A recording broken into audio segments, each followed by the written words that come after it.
So imagine you are tracking a Cape buffalo for, I don't know, 3 days straight in the South African bush. Oh, wow. Yeah, exhausted. Right. And the guide walking just a few steps ahead of you, he's got like 40 years of deep intuitive experience. He knows every shift in the wind, every broken twig. He's a true master of the craft. Exactly.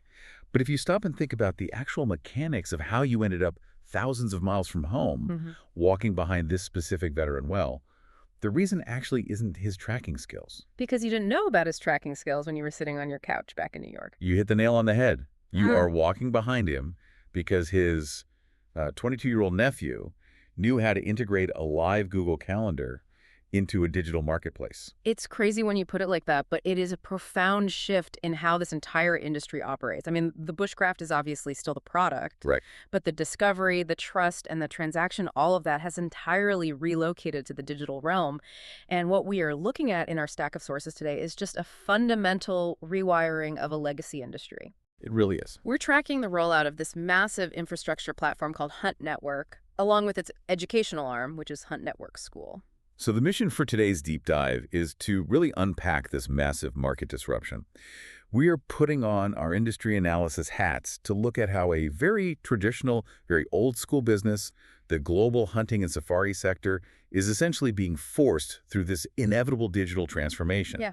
Forced is the right word. And if you're an outfitter, a guide, a lodge owner, or maybe the next generation stepping in to modernize a family legacy, this conversation is directly for you. We're looking at how the entire ecosystem is moving from static, seasonal marketing to an automated 365-day global machine. Which is huge. I mean, to understand the scale of this, you just have to look at the travel industry. Oh, good comparison.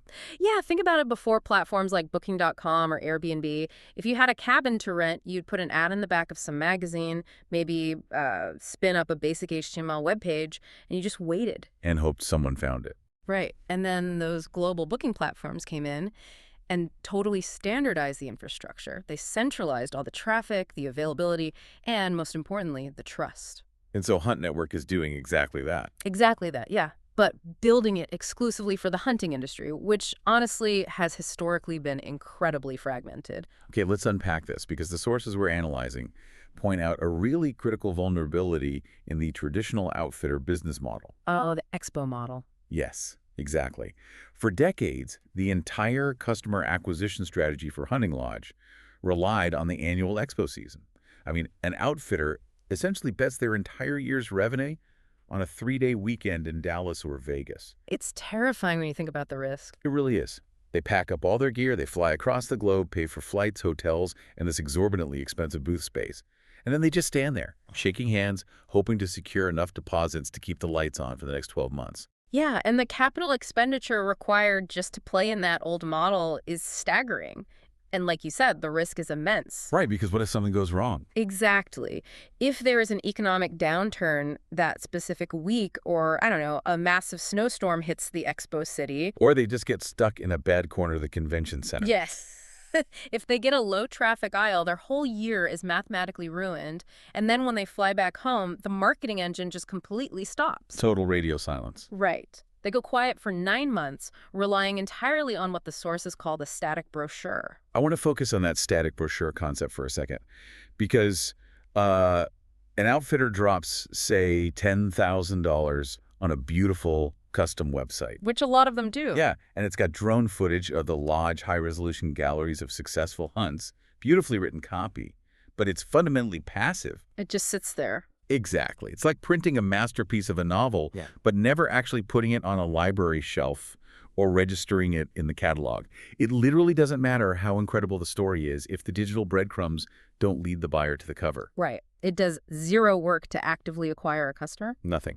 So the transition happening right now is the move from that isolated, passive website to an active, networked ecosystem. The sources detail how Hunt Network functions as this global hunting map and marketplace. It basically takes that quiet outfitter and plugs them into a platform that is currently driving over 60,000 weekly views. Wait, 60,000 a week? Yeah, over 60,000. But, the raw number of views isn't even the disruptive part. The disruption is in the search intent. Okay, let's break down the mechanics of that search intent. Yeah. Because a casual internet user who is just randomly scrolling through hunting photos on Instagram is very different from someone typing specific parameters into a dedicated marketplace. Oh, completely different psychological state. Right. Like, if a hunter is filtering by a $5,000 budget for a Texas gator hunt, their mindset is totally different from a hunter looking to wire out $40,000 for an exclusive leopard hunt in Namibia. Exactly. And this is where the tech comes in. But aren't they just throwing their name into a crowded directory where they have to compete with everyone else on the planet? Actually, no. What's fascinating here is that it's the exact opposite of a crowded free-for-all. Because of the built-in marketplace architecture, it utilizes highly specific search engine optimization, or SEO. Okay, so it's filtering them out. Right. It categorizes all the data by country, region, species, and price point. So when an outfitter creates a profile, the platform's backend is actively indexing those very specific details. I see. So when a hunter sits down and searches for, say, a 7-day plains game cull hunt in the Limpopo province, the system filters out all the irrelevant noise. It only surfaces the outfitters who offer exactly that experience. So it completely eliminates the whole hope and pray aspect of the expo floor. Totally eliminates it. Because at an expo, you're just hoping the guy who wanders past your booth happens to want what you're selling. But here, you are positioning the product directly in front of a buyer who has essentially raised their hand and said, I am looking to purchase this specific experience right now. Precisely why the static brochure is becoming obsolete. The marketplace operates 365 days a year. The outfitter is visible to their exact target demographic constantly, and they don't have to buy a plane ticket to a convention center to do it. That's a game changer. But, Yeah. Getting someone to click on a profile because the SEO worked their brochure, that's really only the top of the funnel. True. Let's pivot to the sociology of the transaction itself, because this is where the industry faces its absolute highest hurdle. Converting a click into an actual booking, especially an international one, that requires overcoming a massive psychological barrier. Oh, absolutely. The perceived risk is huge. Right, because if a hunter is going to transfer tens of thousands of dollars to an overseas bank account, fly to a remote location, and literally put their physical safety in the hands of strangers, the currency there isn't just marketing. The currency is trust. Trust is the ultimate bottleneck in high-ticket remote transactions, always has been. Yeah. Historically, that trust was established by, looking someone in the eye at an expo or getting a personal recommendation from a buddy. Online, though, the fear of scams, fly-by-night operations, or just misrepresented accommodations is incredibly high. People are definitely wary. So the sources highlight a mechanism designed specifically to solve this, which is the verified trust system. Okay, I really want to understand the actual mechanics of this verification because, we see badges on websites all the time. Oh, right? yeah, the fake badge. Exactly, like those 100% satisfaction guaranteed graphics that literally anyone can download off Google Images. Yeah. What makes this verified outfitter status an actual piece of anti-scam infrastructure rather than just some cosmetic icon? Right. It's not just a sticker. The verification process actually requires the outfitter to prove their legitimacy way beyond just having a digital footprint. How so? It involves cross-referencing their business registration, their outfitter licenses, and their standing within local professional hunting associations. Oh, wow. So it's an actual audit. Yeah, it essentially digitizes the due diligence that the hunter previously had to struggle through themselves. So when a buyer sees that verified shield on the Hunt Network marketplace, it serves as a real psychological safety net. That makes a lot of sense. It signals that a third party has audited the operation and confirmed, yes, they are a legally operating professional business. So that significantly lowers the barrier to entry for the buyer. But there's another type of friction that kills deals, and it's something I think a lot of traditional businesses completely overlook. The speed of the transaction itself. Oh, yeah. In the old model, the hunter finds an outfitter they like, they click a Contact Us button, and they fill out an email form asking about dates. And then they wait. And wait, and wait. Right. Because maybe the outfitter is out in the bush and doesn't have signal, so they don't reply for 4 days. And by the time that email finally comes back, the buyer's excitement has totally faded. Or worse, they've already booked with someone else who just replied faster. Exactly. The modern consumer expects immediate gratification. The sources actually detail how the platform integrates directly with tools like Google Calendar to show live open slots. It completely removes the entire email ping-pong game regarding availability. Here's where it gets really interesting with the tech. When a buyer is in that heightened emotional state, they've done the research, they've seen the photos, they have the budget, and they are excited to pull the trigger. You want absolutely zero obstacles between that impulse and the transaction. None. You want it seamless. Right. And by showing live availability and integrating an instant deposit collection system where they can secure 50 to 60% of the hunt's cost, immediately you capture the commitment right at the peak of their enthusiasm. Plus, the platform utilizes a one-click WhatsApp integration for instant communication. That's huge. Think about the supply chain of a booking. Every email, every time zone delay, every manual wire transfer instruction, all of that introduces a point of potential failure where the client can just drop out. Get distracted, change their mind. Exactly. A live calendar and instant chat consolidate that entire supply chain into minutes instead of weeks. Mathematically, a faster response time and a frictionless checkout process directly correlate to a higher close rate every single time. Okay, let me put on my business analyst hat for a moment here and look at the underlying economics of this platform. Building and maintaining global SEO architecture, secure payment gateways, calendar API integrations, and paying a manual verification team that is incredibly capital intensive. Oh, very. So if this is truly the new global operating system for the industry, how does Hunt Network actually sustain itself? I mean, does it just act like a traditional marketing agency and bleed these small outfitters dry with massive monthly retainers, whether they get a client or not? That's a great question, but no. The financial model outlined in the sources is fundamentally different from a traditional marketing agency. It relies on a performance-based partnership. Okay, so how does that work? Instead of a flat recurring fee that just acts as a drain on an outfitter's cash flow month after month, the platform operates entirely on commission. Depending on the value and structure of the specific package, Hunt Network takes between 10 and 18%. Oh, I see. So a standard management hunt or maybe a lower price package might sit closer to the 10% mark, Right. while a highly exclusive premium dangerous game safari might edge up toward that 18% tier. Exactly. And the really critical element here is that the commission is only extracted from the deposit when a booking is actually secured. So there's no upfront risk. None. The remainder of the deposit is routed directly back to the outfitter to fund the preparation of the hunt. So this creates a true symbiotic ecosystem. The platform only generates revenue when the outfitter generates revenue. That makes total sense. Therefore, the platform is heavily incentivized to continuously optimize the SEO, to drive high-quality traffic, and refine the user experience to maximize conversions, because it perfectly aligns the financial goals of the tech company with the operational goals of the lodge owner. Right. They are literally in it together. That alignment is brilliant. But let's introduce a complication here. I'm going to play devil's advocate for the legacy operators listening. Go for it. Let's say I'm an outfitter who has been running a world-class operation for 30 years. I have a Rolodex full of repeat clients who love me. Why do I need to adopt a digital ecosystem at all? Can't I just rely on my reputation and the word of mouth that has kept me in business for 3 decades? I hear that a lot, but relying solely on legacy clientele is a really dangerous, slow-moving trap. Why is that?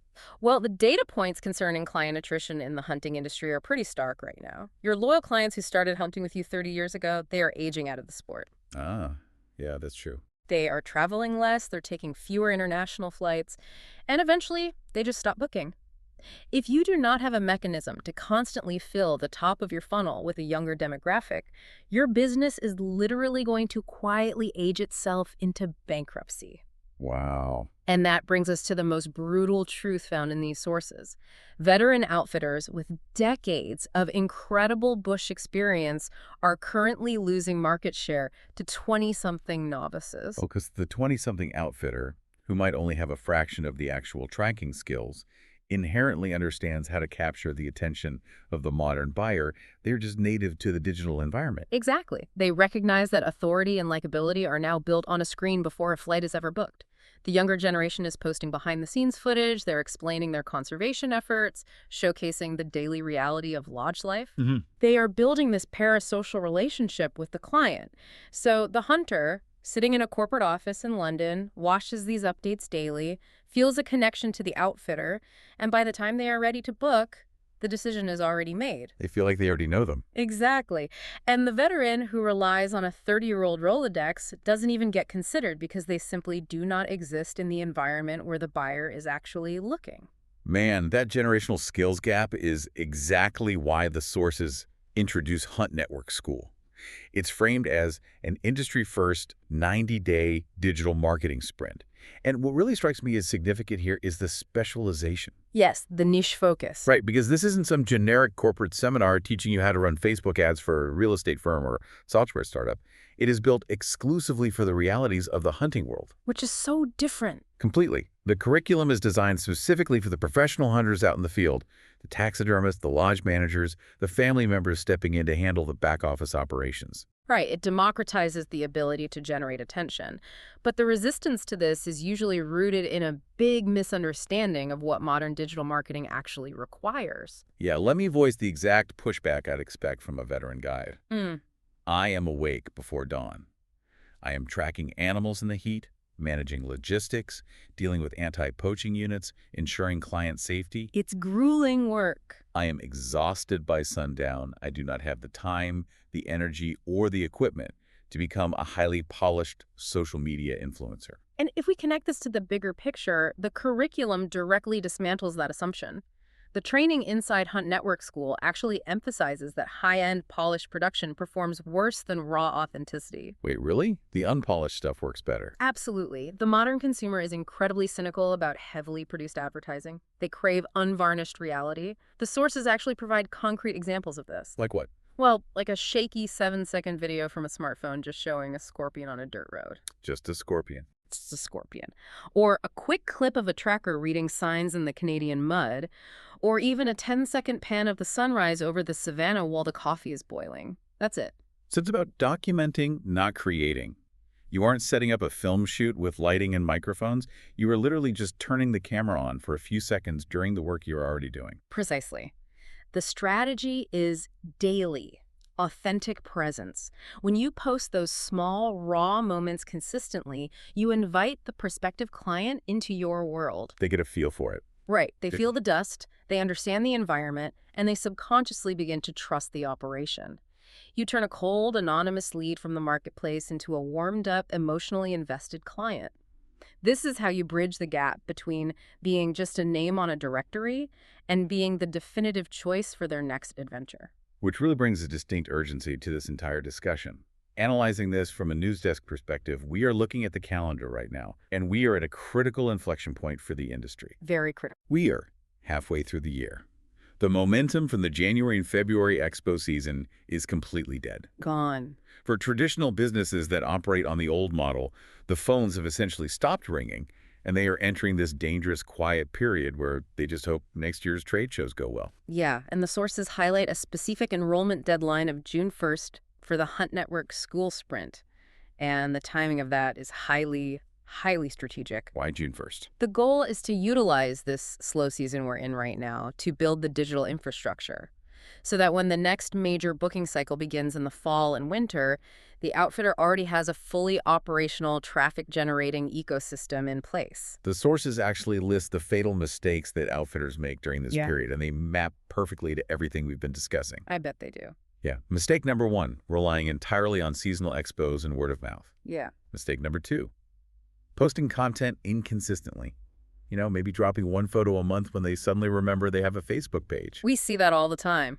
And mistake number 3, presenting a generic brand that looks exactly like the 100 other outfitters in their region with no distinct voice or narrative. Right. And to counteract this, Hunt Network has structured an offering that attempts to totally remove the barrier to entry for this digital transition. The data point provided in the sources is a $900 investment. Okay, let's talk about that. Because analyzing this objectively, $900 is a significant amount of money for a small family-run lodge. This raises an important question, right? You have to consider the cost of inaction. Let's frame that $900 figure through the lens of customer acquisition cost, or CAC. If an outfitter flies to a convention, pays for the hotel, the meals, the booth rental, and shipping their taxidermy, they're routinely spending $5,000, $10,000, maybe $15,000 just for the opportunity to stand in front of potential clients. At least $15,000 in some cases. Exactly. So in that context, the $900 isn't a marketing expense at all. It is a one-time capital expenditure to upgrade their foundational infrastructure. And the offer detailed in the sources is structured as a 2-for-1 integration. By enrolling in the 90-day school sprint, The outfitter also receives their premium, fully optimized Hunt Network profile built for them with all the standard setup fees completely waived. Oh, wow. So they get the training and the profile. Exactly. They get the immediate integration into the global hunting map and the marketplace, plugging them into that existing stream of 60,000 weekly views right away. And simultaneously, they receive the targeted education on how to independently capture attention and drive their own traffic to that new profile. So it is literally the difference between renting a booth for 3 days and owning the deed to a 247 global booking machine. It completely shifts the power dynamic. The outfitter is no longer entirely dependent on third-party agencies or just the luck of foot traffic at an expo. They actually own their visibility. Yeah, and as the sources conclude, serious outfitters simply cannot afford a weak digital presence anymore. The market has moved, the buyers have moved, the technology has matured. It's adapt or die. Pretty much. If a business wants to survive the current generational shift in consumer behavior, they have to abandon that static brochure and integrate into a dynamic ecosystem.